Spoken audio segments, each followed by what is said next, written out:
In downtown Seattle, where street musicians serenade shoppers, Cooking up my dope. you'll find heroin addicts Black tar. sharing alleys with rats. It's horrible. It's disgusting. This is typical Seattle heroin.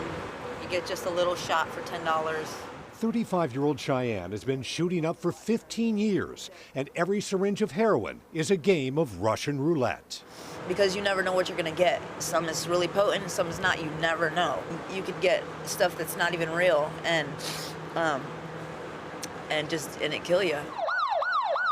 In Seattle, public overdoses are on the rise It's an epidemic out here.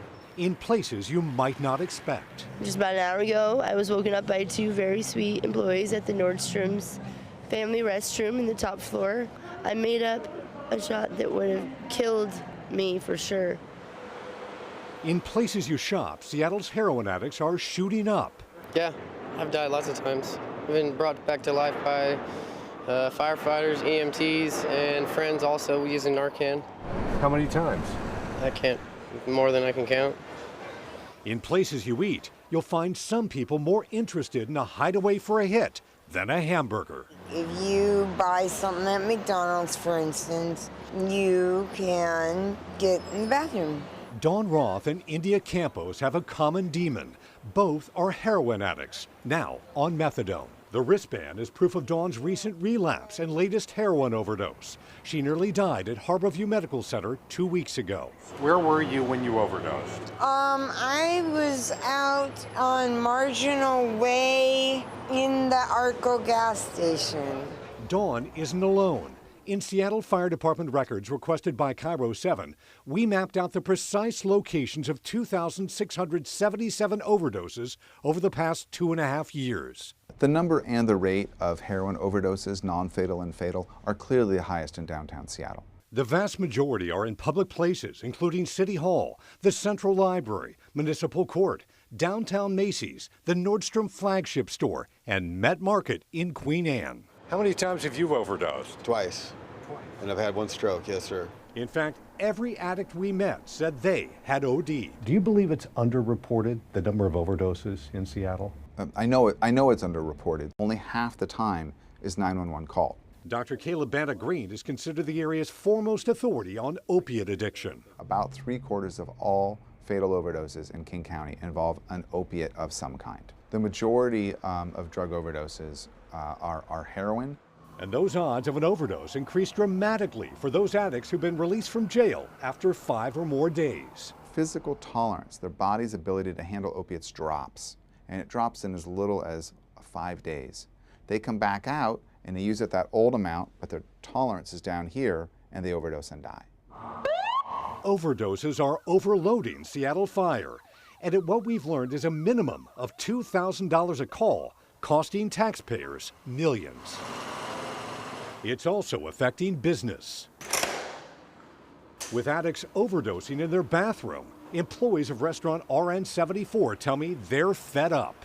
While customers dine on $98 steaks, addicts like Cheyenne cook up $10 hits of heroin in the back alley. I came here to change my life. Cheyenne and her wife Renee moved to Seattle from Fort Myers, Florida 7 months ago. Renee just started shooting up heroin 2 weeks ago. Is it easier to get heroin here in Seattle or in Florida? Here, absolutely. You can walk down the streets and say, black, black, black, and, boom, within a couple minutes you'll find it.